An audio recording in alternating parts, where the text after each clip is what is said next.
Hey, what's going on? If you want to get a complete system that makes melting fat easy and is 100% automated, then I want you to go to the link that's on the bottom of your page right now. YouTube doesn't let me make that link clickable, so you're actually gonna have to type it into your browser, or I also put the copy of the link in the description so you can click on that or type it into your browser. Alright, for now, enjoy the video, and after you're done with this video, make sure to go to that link to get a complete fat melting system. Now this next technique is extremely important considering that 90% of fights, especially 90% of street fights, even MMA fights, if you watch the UFC, they at some point are tempted to go to the ground, or at some point they go to the ground.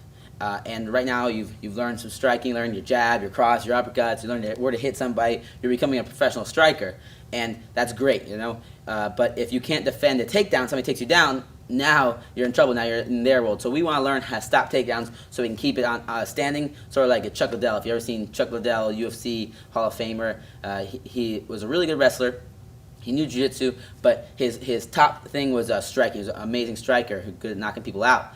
But what he's even better at is making it so people couldn't take him down by sprawling, right? It's called sprawl and brawl. It's a technique. So we want to learn how to sprawl so we can, punch, keep our hands up, good striking, and eventually knock somebody out. Or just, it's also on top of that a really good workout for your hamstrings, your lower back. It'll help prevent lower back pains and strengthen the whole back side of your body. So normally somebody, when they try to take you down, Angela's going to do a basic kind of thing. She just tries to attack my legs, right? So when they grab your legs, she grabs my legs, boom, we grab our legs. We want to get our legs back, so that's why we use our sprawl, okay? I'm going to demonstrate. She goes to attack me now. She's pushing forward. I want to kick my legs back, put all my weight on her, and sprawl, blah, and it's going to flatten her out. See how she flattens out now? She's dead, all right? I keep my hips back. I push back, and I circle, all right? So I'm going to demonstrate without Angela so I don't have to beat her up that bad.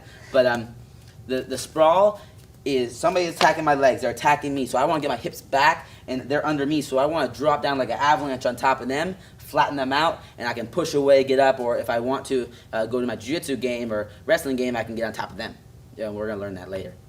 So the sprawl, I put my hands where my feet were, my hips go to the ground, as I'm trying to get my hips away from them, my chest stays up. So it's going to look like this. Hands where my feet were, my feet are there, my hands are going right there.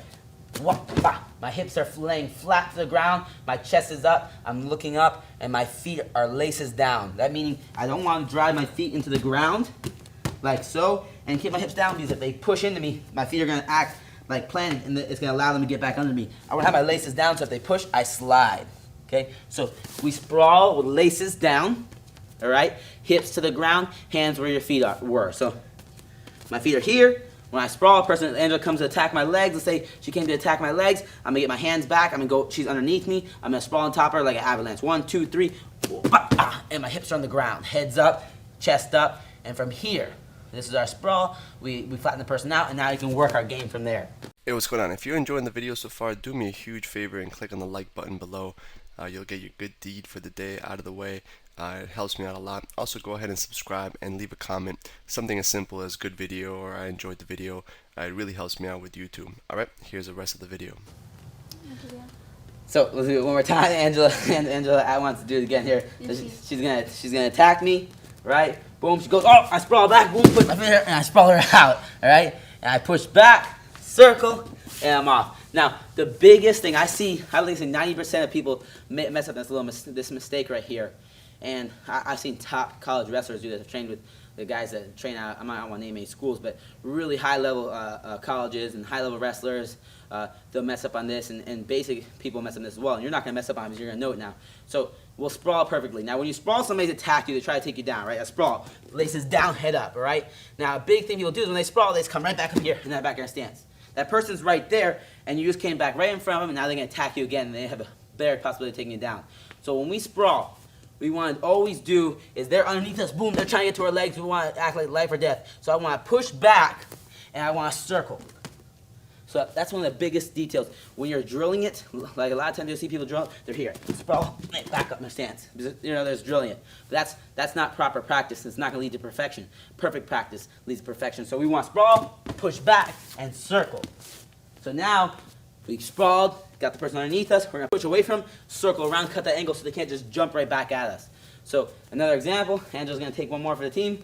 She's going to shoot on me, boom. I'm going to sprawl, and I push back, circle. And now when she gets up, she'll know where I'm at, and I can punch her, kick her, do whatever I want, all right? So that's our sprawl. Very important technique, sprawl and brawl. You want to be able to control when you go to the ground and when you don't go to the ground. And whenever someone wants to take us down, we want to get away. We want to use one of our top techniques. Number one technique in stopping takedowns is a sprawl. So you got your strikes now, you got your sprawl. We're going to add them all together, and we'll be able to sprawl and brawl. So how we're going to drill this, we're going to do 3 2-minute rounds. 3 2-minute rounds where we're striking and sprawling, all right? Every 15 seconds, we're going to sprawl. So we have a 2-minute round. You should sprawl 4 times every round, 4 times every minute, 8 times every round, all right? So you're going to get a bunch of sprawls in there. You get 24 sprawls while we're practicing our striking, so we're practicing our sprawl and brawl. We're going to sprawl and strike. And you're going to do this on air, all right? Anywhere but with perfect practice. So we sprawl, the key points. We want to put our hands where our feet were, hips to the ground, chest up, laces down. We're going to push back and circle. And Angela's going to demonstrate. So she's going to be in her striking stance. Okay? Good. She's striking. She has a jab, cross, 15 seconds are coming up. And now uppercut. And now she's going to sprawl. So she's going to sprawl.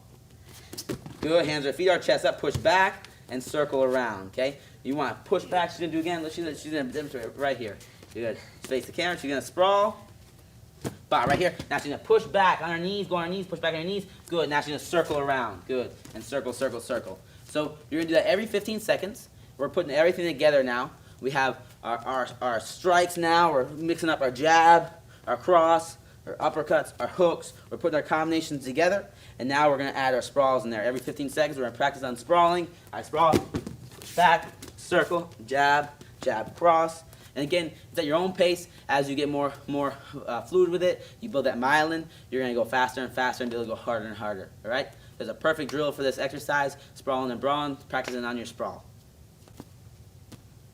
So a strengthening exercise for our sprawls, we're going to demonstrate, we're going to use a medicine ball for this. Angela's going to demonstrate the first sprawls. We need to really strengthen our backside, our hamstrings. That's help us push back our lower back so we can arch. It's all our backside where we're hipping into them, right? We're using our core and our legs. So what Angela's going to do, just to practice these sprawls and get more explosive with the sprawls and build up your hips, because hips are one of the most important things in striking, in wrestling, and jiu-jitsu, all right? So this is just strictly for strengthening. It's not exactly for technique because we're not going to be pushing back and circling. What we're going to do, Angela's going to put her hands on the ball. We're going to kick back, sag our hips, okay? From here, we're going to jump our feet up by the ball with at the same motion, up and slam. Good. Catch it, sprawl, up, slam, okay? It's a really, really good core workout. We're working everything. We're working our arms, our legs, and we're just focused on getting more explosive hips so we can stop those takedowns and keep it on the feet if we want to. So Angela's going to demonstrate. She's going to sprawl back, hips to the ground. Good. Oh, it's good. Her retreat's good. She'll do it again. She's going to sprawl back, hips to the ground. She's going to jump her feet up, grab the ball, pick it up, and slam. Good. Catch it. And she's doing it again. Back up. Boom. Good. And she's going to do 20 of these. Well, she's not going to do 20 now. You're going to do 20 of these. And you get 20 of these with a 1-minute break, right? You want to do about 5 rounds. If 5 is a little bit too much, start at 2, work to 3. But eventually you want to get to 5 rounds where you can pump these out really quick in about 50 seconds to under a minute. And then you get a minute break. You're going to do it again. So we get that interval training going, and we strengthen up that whole backside of our body, get that core working, and we get explosive hips so we can we can get harder punches, faster punches, stronger punches. Real quick, one more thing before you go. I want to make sure you know that there is no correlation between how hard you work and how much fat you melt or how much muscle you build. All right? There's enough science, enough data out there that there's absolutely no correlation between hard work and results. All right? There's a difference between movement and achievement. All right? If you want to learn my best tips, what I call the 5% hacks that allow you to get maximum results, maximum fat loss, maximum lean muscle gain, I want you to go to the link that's on the bottom of this page, or you can click on the link in the description. All right, you're going to get a complete system for melting fat in an intelligent and streamlined system. I'll see you there.